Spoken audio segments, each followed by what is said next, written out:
Today, I'm going to show you how to tidy a messy house in the quickest way I know how. This is the mess in question. I'm just going to give you a little tour to give you an idea of what we're dealing with today. So in this video, I'm going to be body doubling with you. And if you don't know what that is, body doubling is a technique used to help people stay focused and on track and accountable. And it's basically just someone chatting away with you while you both get your stuff done. Now, this video is not going to be about how to prevent mess or stop something like this happening in the first place. I think we all know how. This video is about what to do when it's already happened and when you want to solve the problem fast and get back on track. Because sometimes mess is just one of those things. And I want there to be no guilt and no shame here today. Sometimes guilt is productive and it can push you into action, but sometimes it does more harm than good. Especially when you feel like you're doing all you can and you're working really hard and the mess is still accumulating at a rapid rate and you feel like you can't keep up. Sometimes messes like this happen because you've got too much stuff. Maybe it's because our children are whirlwinds. It can happen because of neurodivergence or mental health issues that disrupt our ability to keep on top of things from day to day. Or sometimes our schedules are just too busy and we only have so much to give. As a lot of you know, I have been on a huge decluttering journey. I've implemented so many systems around the house to stop big messes from happening. I've been working on routine and consistency. And despite that, here we are today. And the truth is, in order to totally avoid messes like this, me and my partner have to be on the ball constantly. And sometimes, after the end of a long day, we don't have anything left to give and we drop that ball. Sometimes we choose quality time or a movie night or an extra hour in bed instead of folding and picking up. We regret it in the morning, big time. But my point is, we're only human. It doesn't matter that it's happened. What matters is what we choose to do next. And I'm choosing to sort this out now because it's upsetting me. And before it becomes any worse and it feels like a snowball rolling downhill. And I thought it was the perfect opportunity to show you how to do the same if you're struggling or feeling overwhelmed. Anyway, would you believe me if I said this is only a few days worth of mess? This is how fast it can spiral out of control if you don't keep up with it. And would you believe me if I said all of downstairs was pristine yesterday? Upstairs, not so much. That's where we've dropped the ball. But with mess, it seems to have a ripple effect. One room gets bad and then mentally it feels harder to keep on top of everything else. Is that just me? I don't know. So what I'm going to show you today is a method I use to improve the appearance of the whole house, rather than just one room at a time. One room at a time works great in some instances. Others, it ends up that we finish one room and then we run out of steam or we get called away and then the rest of the house still looks awful and we feel as bad as we did when we started. Knowing that the mess throughout the entire house is being reduced bit by bit is fantastic for morale and it helps you keep up the momentum. I also just want to note that whilst I did this clean, my youngest son was being watched by his dad, they played, they went to the park, and I'm letting you know this just to preempt the inevitable comments of why isn't your partner helping? This is an educational video where I want to get clear shots of what's going on. It's hard to do that with a dog and a toddler running around. It's not a standard representation of what happens from day to day in our house. We often clean up together to get it done fast, but when I'm filming a video, it helps to do it alone. And it's also a more accurate depiction of how to do this and how long these things take if you are having to clean alone or if you don't have that support, which will be the case for a lot of people watching. Right, so as you saw, I'm splitting this tidy into categories. First up, I'm going through the whole house and I'm picking up any rubbish I see. That's trash if you're American. None of the other mess exists to me in this moment. Because if I let myself get stressed about how much else I have left to do, I could get so overwhelmed I might stop. Or I'm going to get distracted, bitting and bobbing between tasks, and this could end up taking me twice as long. So this isn't the worst my house has looked by far, and I feel really motivated and confident today. So I've got a bin bag for rubbish like wrappers, and then I'm collecting cans, plastic and cardboard separately because I'm going to recycle them. But if your house is in a worse state than this and you feel really overwhelmed, I want you to feel no shame in just throwing all of the rubbish into a bin bag together, or however many bags it takes to clear it. When you're in freeze mode or you've been putting something off because you haven't known where to start, trying to overcomplicate things, and yes, this can feel overcomplicated if you're in a certain frame of mind, But if separating the rubbish feels too much for you in this moment, don't. The aim here is to get your home and your mind into a position that you're then able and prepared to recycle again. We're going to get to the point that keeping on top of a lot of things that started to feel like too much becomes easier again. Oftentimes as well, I'll put everything into a bag and then separate it later after I've finished the clean. It's whatever you know is going to work for you. The most important thing is we're staying calm, focused, and we're not distracting ourselves with all the things we need to do or things we think we should be doing. And I know, it does seem silly at first, stepping over piles of clothes to pick out a small thing and put it into a bag. It kind of goes against your instincts in a way because you're thinking, I'm here, I want to sort this now, this is a big problem. But trust me, as we move through the steps, you're going to watch the entire house transform in no time. You're not going to see one room transform and then another room. You're going to see the whole house change. And then you're going to have one whole tidy house to enjoy. And the beauty of this method is, if you have to stop for whatever reason, even after step 1, but maybe it's step 4, whatever step you get to, the entire house will be in a better condition. And that will set you up to want to do more when you're able. So, what are the steps and are they the same for everybody? And the answer to that is no.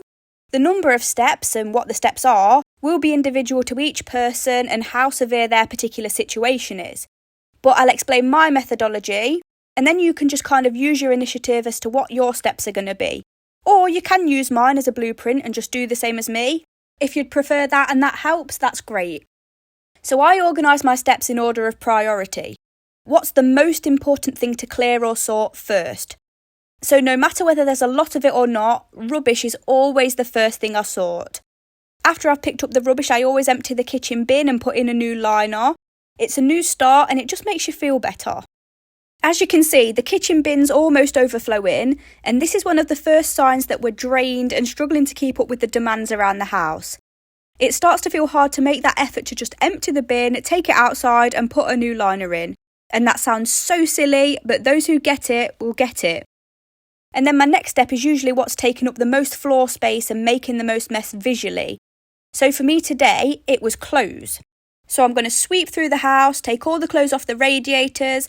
Any clothes I find on the floor, they're going to be taken up to the wash basket. Aside from clothes on my bedroom floor, because they were clothes I bought up, put on my bed to fold and put away, and then they ended up creeping their way onto the floor. Again, if you know, you know. I'm also going to get a load out of the wash baskets and put it in the washing machine. And this gets us back on the road to feeling like ourselves again. We're doing the hard things, but we're also doing our normal everyday stuff. We're putting a load of washing in, we're emptying the kitchen bin. And I know that once I've gathered and put away all these clothes, the house is going to look like a different place altogether. Just from doing step 1 and step 2, the house is going to go from looking over the top and chaotic to just a normal lived-in family home. So I want you to observe the changes as I move through the steps, how fast the house becomes tidy.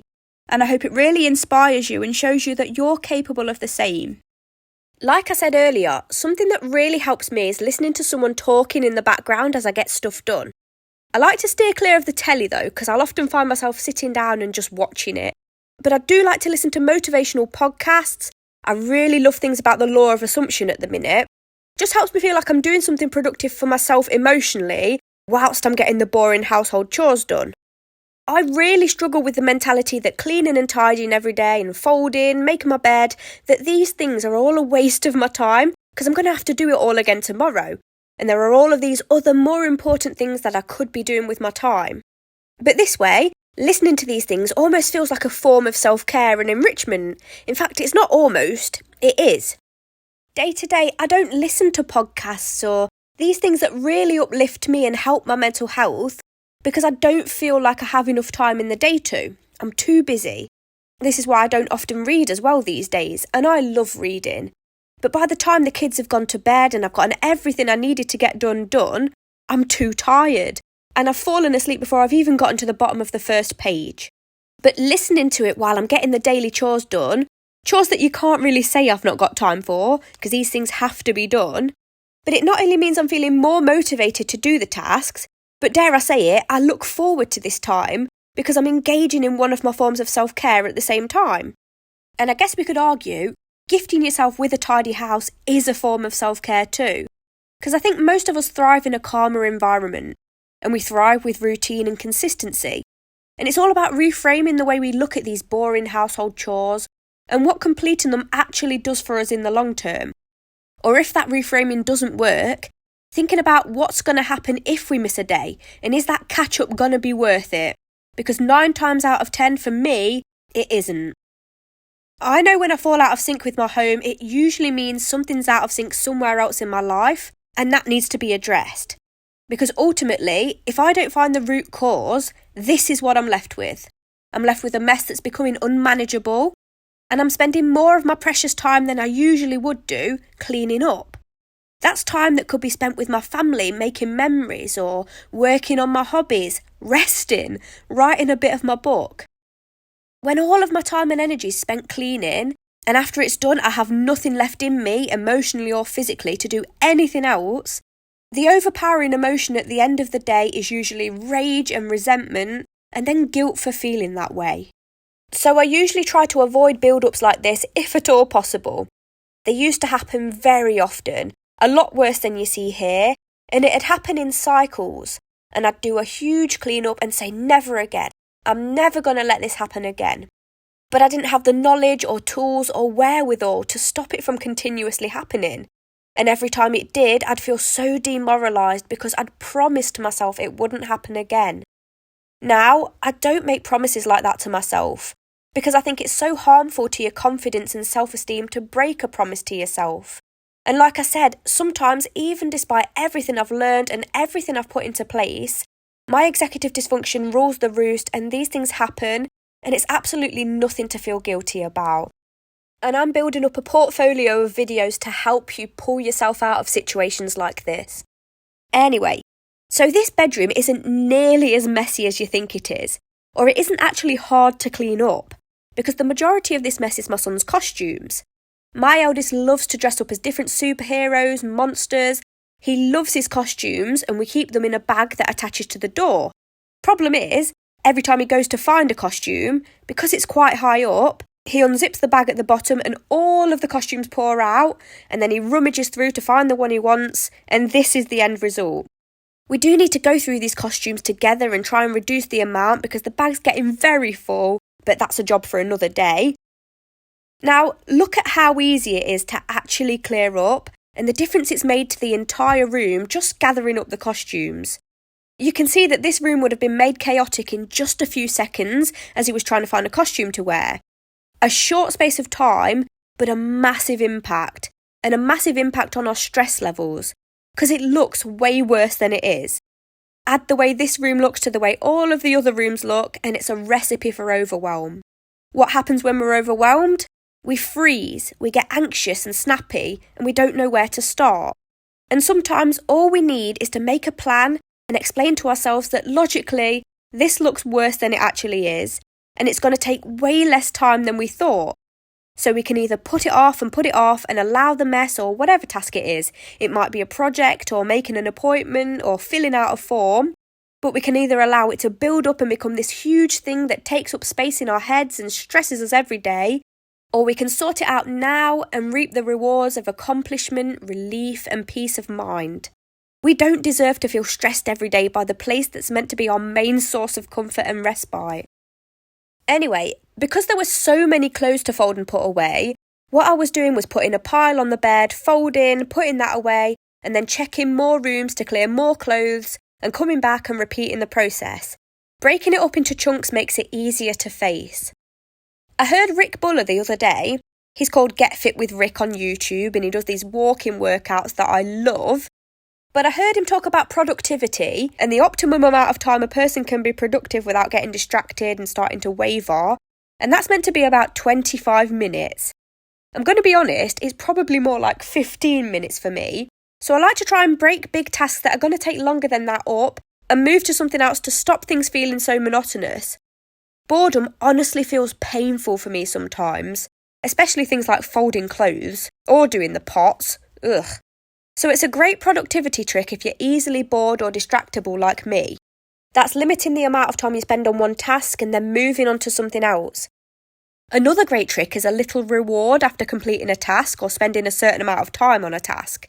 That can maybe be a little snack or listening to a song or reading a page of a book, watching a short bit of a series, a face mask, whatever it is. As long as it's an incentive and something to look forward to that will keep you motivated. Sometimes you have to use the old Pavlov's dog's trick. So I'll often say to myself, right, spend X amount of time on this boring task, and if you don't get distracted, we can have this amount of time doing something you actually enjoy. And I know it sounds so silly and like you're treating yourself like you're a child, but if it works, it works. This is also why I like to use 10-minute timers when I'm cleaning and tidying, because it's a set amount of time, it's not indefinite. It's the not knowing how long something's going to take that can often cause a block. And when you're racing against the clock, it honestly makes it feel fun. And I feel like I get twice as much done because I'm putting all my effort and all my attention into the task. That's something I'm not able to do when I don't know how long something's going to take or if I feel like it's going to take forever. Okay, so we're on to the pots, and with the pots, what I'm doing is pretty much the exact same thing I was doing with the clothes. I'm washing a round of pots, then I'm searching around the house for more, bringing them back to the sink, washing another sink full, and so on and so forth until everything's done. Again, when I'm doing something like this that requires me to stand still and stay in the same spot for a long period of time, I do something similar to when I'm folding the clothes, but this time I'll prop my phone up in an area of the kitchen that I can see, and I'll just watch cleaning videos to motivate me. I don't know why, but that only works when I'm cleaning the kitchen and doing the pots. Any other room and I'll sit down and just start watching them.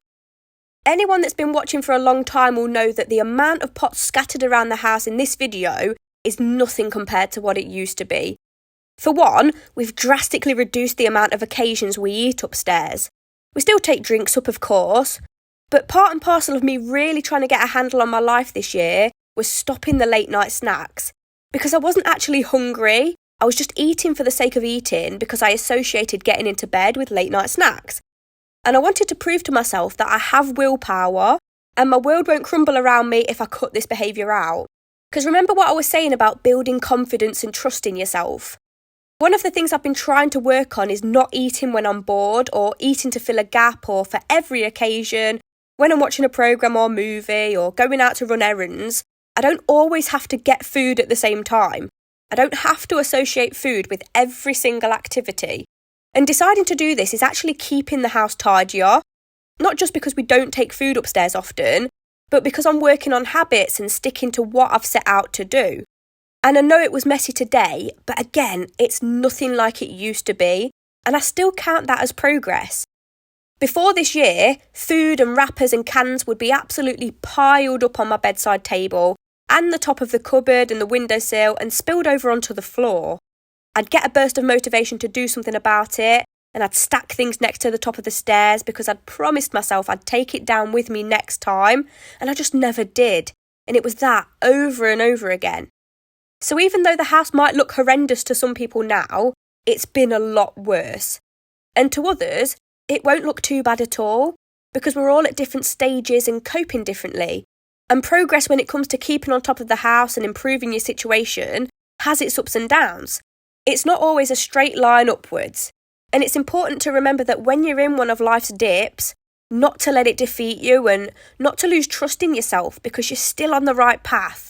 And trying is better than not trying. Anyway, I've got a little story for you.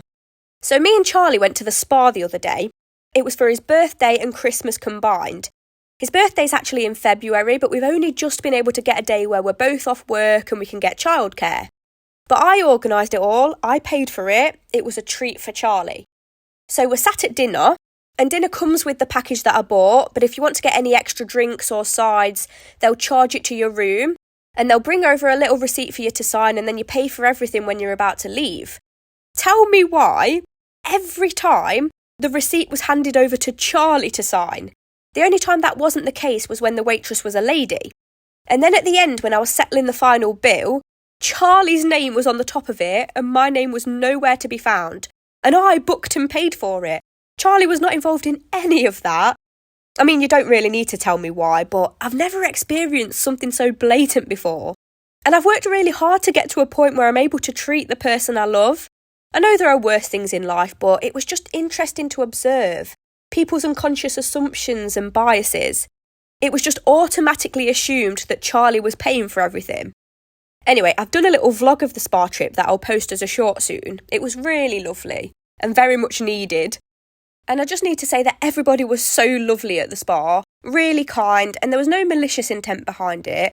And obviously I never said, "Oi, it's actually me that needs to sign," because why make people uncomfortable when they're just trying to do their job and get through the day? Working in retail myself, I know what it can be like. It was just simply an observation on society. Anyway, we're on to stage 4 of the clean, which is pick up toys. A very controversial topic, and there's usually 2 opposing viewpoints. The first being you should never pick up your children's toys because it makes them lazy and they'll never learn. And the second opinion is it's okay to pick up after them because you can do it faster and you can do it properly, and doing it yourself makes your life easier. I sit somewhere in the middle, as I think most of us do. I believe that of course we should teach and guide our children to tidy up, and just because you see someone do it occasionally, for example in a video like this, doesn't mean that's always the case and they're always the one who does it. But I do think that if you want your child to have a healthy relationship with tidying and good habits surrounding household chores, you have to be patient and bear with them. It takes time to reach the point where a child will automatically tidy up their space without you asking, and sometimes it never becomes automatic, and I'm an example of that. I've always been messy and forgetful despite my parents trying to instill the habit of tidiness into my brain. Right now, my children will happily help if asked, but they don't do it on autopilot and without my help and guidance, because they're just not there yet. And so that often means toys get left around, and like I said, with the costumes, my son did come to let me know he was getting the costumes out and he checked if it was okay, because he knows he's not tall enough to put them all back, and he knows that it causes a big mess. So he's very conscientious, and that's all I can ask for. And it's a failing of mine and the layout of this room because the costume bag's not fully accessible, so that's something I need to sort out. But anyway, I've gone off track. Sometimes, when you're in this stage of motherhood and you want to do a reset and get it done fast, and it's important for your emotional health that it gets done fast, I really don't see the issue in picking up your kids' toys every now and then. So, this all looks very chaotic, doesn't it? Don't ask why the table's been flipped on its side, but I wasn't allowed to put it right way up until my son was finished with his game. This is just the phase of life some of us are in, where our kids have loads of tiny little toys like Lego, and they love to tip out the entire box to find just one thing. Some people refuse to have tiny pieces in their home because the pick-up is just too stressful and time-consuming, and others have a rule that if we're playing with small toys, we don't tip out the entire box all over the floor.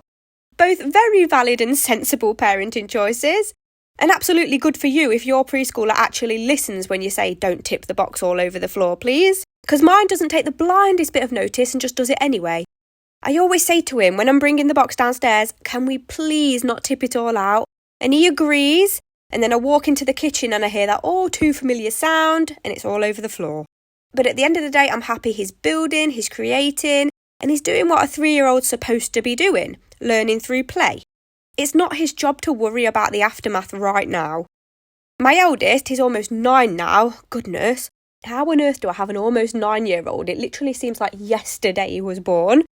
But he wouldn't dream of tipping an entire box of toys all over the floor. So you've got to be realistic when it comes to emotional development. Kids aren't often being spiteful when they make a mess. But yeah, luckily each tiny bit has a home, a bag or a box. And again, I had my distractions. I was having a chat with my mum on the phone, which is another way to body double, by the way.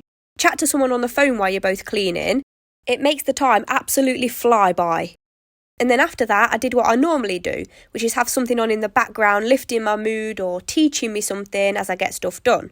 And that way I don't feel like it's wasted time. It's productive in more ways than one. I'm tidying my space, but I'm also nurturing my mind. And genuinely, I do think that's how we get through this stuff day in, day out. Don't wait until you've got everything you need to get done that day before you can, say, read a bit of your book. Because when we do that, it often means we're depriving ourselves of the opportunity to have a full and balanced life. I admit I do hold that mindset, and I spoke about it earlier on today. Get the hard stuff done, and then you can relax, and then you can enjoy yourself. And that can work too, and it's a great motivator. But self-care comes in multiple forms, and if you're able to multitask and be efficient with your time, for example, listening to that book in audio form while you get something else done, it's a good idea. Especially in certain hectic and busy periods of your life and times that feel absolutely relentless. If you wait until you've got everything done, it's going to feel like you're always waiting for that break because there's always going to be something that needs to be done. And there's only so long we can carry on that way before we snap, because as humans we need more. We need time for fun and rest and hobbies and quality time. It can't all be work. And like I said, in these hectic times, we sometimes just have to be inventive with how we squeeze in these things that enrich our lives. Anyway, I've been moving all the toys back to what I like to call Chaos Corner. And that corner is on my list for a huge declutter. Over half of the toys need to go, and I will get to that.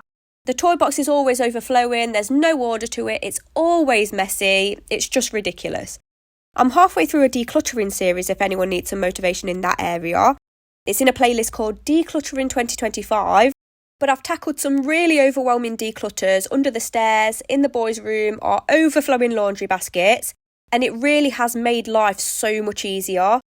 And before those declutters, tidying this whole house would have taken me twice as long. So again, think it's bad now, it was horrendous before. But yeah, just trying to put the carpet back together because Charlie took it apart to fix it and then got distracted and wandered off. So while I'm attempting it, keyword attempting, I'm going to explain what step 5 is, because we switch it up a bit at this point. If the house was a lot messier, there probably would be a few more steps before this, but overall, all of the main issues, clothes, toys, pots, they've been sorted now, and there's not anything overtly obvious that needs to be dealt with. So now, I am going to go room to room, and I'm going to tidy up anything that's left, make the beds, hoover, and just generally transform the room into a place I'm going to sigh when I walk into. I'm going to be like, this looks lovely. That's the best feeling in the world, isn't it? After a big clean, when you're genuinely so happy and content to be home. Or getting into bed on fresh sheet day when you've got new PJs and you've had a bubble bath or an everything shower. Bonus when you don't have to get up early in the morning. That is rare for me. At the minute, it's 5 a.m. sharp, even when I'm not at work, thanks to Ike. Anyway, this bathroom, as you probably noticed at the start, was pretty much the only tidy room in the house, because I did a deep clean that took me 3 days. I have filmed it, of course, and it's very satisfying. But to be honest, the time I spent on that did contribute to how messy the rest of the house got, because I got tunnel vision with it and I was just obsessed with the bathroom. And by the time I'd finished it, I didn't even have the capacity to take the cleaning products downstairs to the cleaning cupboard. I just looked at them and was like, nope, too much effort now. And that's how the cloths ended up scattered all over the hallway. Very silly, I know, but never mind, these things happen sometimes. Anyway, let's show some before and afters of how much we got done in this room to give us that boost and the inspiration to carry on. And yet again, please ignore my snotty nose. Apparently that's just how I am now. But here's what the room was looking like earlier today. Completely chaotic, looking a lot worse than it actually was. And it left me feeling like it was going to take all day. And now look, one of my favourite rooms in the house. Next I moved on to the living room, and I went to this room instead of the other rooms upstairs, because at this point Charlie had taken Ike to the park, and I wanted to actually finish the room and bask in it for 5 seconds before he came back home and got all of the toys back out immediately, which is exactly what he did. But as you can see, after I completed all of the stages, there was not much at all left to do in this room. All I needed to do was fold the blankets, neaten the cushions and give it a hoover. And by the way, yes, I absolutely know we need new blankets and cushions. We'll get to redecorating this room at some point. I'm sure you're sick of hearing me say that. But then again, I kept talking about when I'll eventually sort out the garden, and it did take 2 years, but now it looks like a completely different space. So things might take me a while, but I'll get round to them eventually. But yeah, isn't it great how quickly the whole space transformed with each step, to the point that all that's left to do is little touch-ups in each room? And these last little bits don't feel overwhelming to do at all. In fact, they're enjoyable. And that's the goal with this method. You either get to the point where you want to continue, or you get to a point where it's a satisfactory place to pause and carry on later. And you don't feel like you've just stopped midway through a task. You've completed a step, or 2 steps, or 3, and it makes you feel accomplished and proud. And I find though, that if I get to the final step, which is the last little tidy, I then get a new wave of energy and motivation, and I think, do you know what? I want to wipe down those sides and hoover and clean a little bit. I've gotten this far. But if not, and you don't feel up to that, that's okay. Each step still brings with it drastic improvement and cause for celebration and a pat on the back. We're on to the bathroom now, and like I said, because I've gotten this far, and because things felt way less overwhelming now, I decided to give the sink a clean and neaten everything up a little. I didn't do too much because this isn't a cleaning video, this is a tidying video. But I don't want you to feel like you have to be rigid. If the mood takes you at this point to wipe something down, mop, hoover, you go with the flow. And I find a lovely clean bathroom is such a mood booster. You've probably noticed by now, but if you aren't watching the screen very much, I'm showing the before and after photos as I go room to room. Next up is the kitchen, and this is my favourite room to clean. It's just got loads of light compared to the living room that just feels really dark. I have the whiteboard so I can write my lists and things that pop into my head. It's where I watch videos as I clean and cook. I've got a view of the garden. Everyone's got a favourite room in the house, haven't they? Did you ever see that video where this woman was asking whether you're a bedroom kind of kid or a living area child, and what that kind of says about your childhood? I was definitely a bedroom person. I spent most of my time on my own. I did have siblings, but I'd still rather be on my own. And before that, I spent most of my time outside. I was an outside garden kind of girl, collecting snails and finding different plants to make potions with. And that is why I'm not scared of picking food out of the plug hole. But now, I have 2 living room children. They don't like spending time in their room unless we're up there with them as well. They like to be in someone's company all the time. Completely opposite to me. I still much prefer my own company. And I don't mean that in a horrible way at all. If I had to choose people to spend time with, of course it'd be my family. And I'm social in small doses, just with a really long recovery time afterwards. I have to recharge after social interactions. But when people refer to being alone as a punishment, I just can't imagine it ever upsetting me. I really do just love my own company. And I always wonder why that is.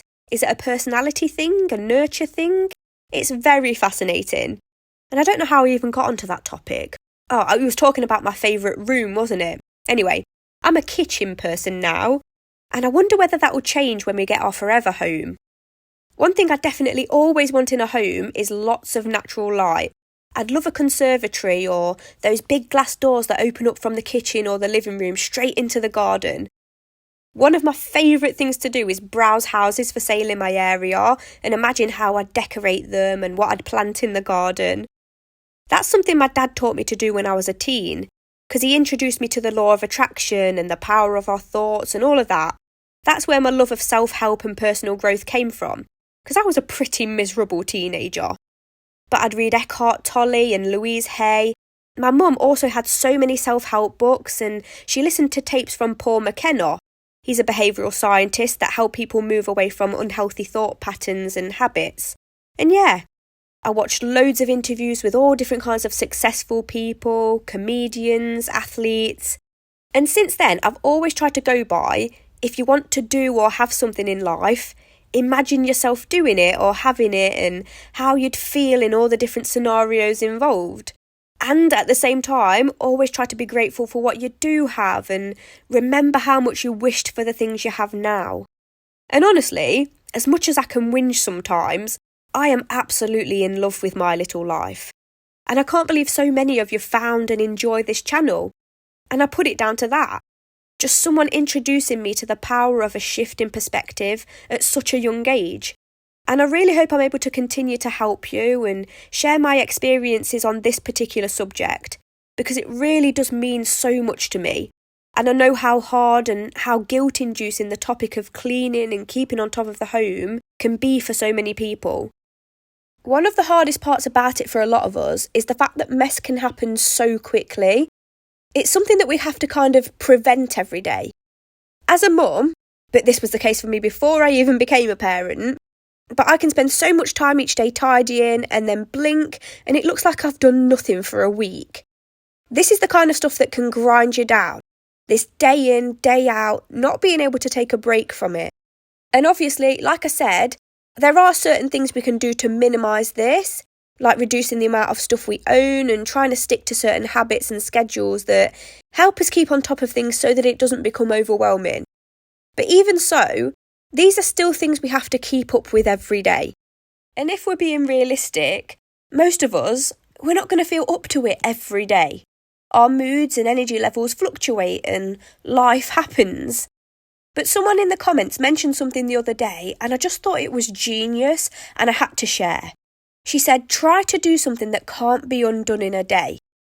So what I'm doing here is I'm sorting through a bag of Christmas stuff that I've been putting off because I didn't like the idea of finding homes for everything. So it's just been sat in the corner since Christmas. And today I'm biting the bullet and I'm doing it. I'm doing one thing today that can't be undone in a day.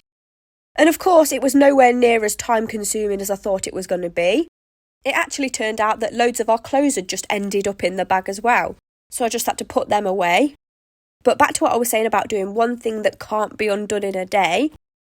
There are so many things like toys and pots and just general mess that we can clean up and then in what seems like a second, it's back again. And honestly, it can feel so soul destroying when you've given so much of your time and energy tidying and washing pots and folding clothes and cleaning. For what? Here it is again. Obviously, it's not just for nothing, but sometimes it really can feel that way. But when you do something like this, or maybe it's reorganising a cupboard, decluttering, these things are things that won't be undone so fast. You'll still be able to see and feel the benefits of your hard work the next day, and I think that's really important. So thank you to the person who commented that. It's really valuable advice. Anyway, we're on to the final stretch of this tidy now. Just got to actually gather and put away all of the cleaning products I used the other day. And I've got no idea why there are so many hair bubbles all over the floor. I think I must have taken them off, because I keep them on my wrist at all times just in case. But if they get wet, I cannot stand the feeling, so I must have just taken them off while I was cleaning. Didn't even bother to empty the mop water, look, it was just sat there. Never mind. So I've gathered the next pile of washing to set myself up for a good start tomorrow. Just got to take these bits downstairs and have a hoover. And we're almost done. By the way, I know it annoys a lot of people when Brits call vacuuming hoovering. And I know Hoover is a brand of vacuum. It's just what we've always called it. And I don't know why, but it's not a big deal. But yeah. So look at how much this space has transformed in such a short space of time. Overall, this tidy took me just under 2 hours. Bear in mind, I folded loads of laundry, washed tons of pots, picked up all the toys, hoovered every room. I'd say that's really good going, considering how much mess there was and how much there was to do. And I hope watching this helped and inspired you and gave you some valuable insights and tips and showed you that you can do this too. And now I'm going to have a bath, change into some different pyjamas and watch a movie with my family after all of my hard work. If you need a bit more help, I have lots more videos on this channel, long form and short, tailored to lots of different situations. And yeah, thank you for watching, be kind to yourself, and I hope you have a lovely rest of your day.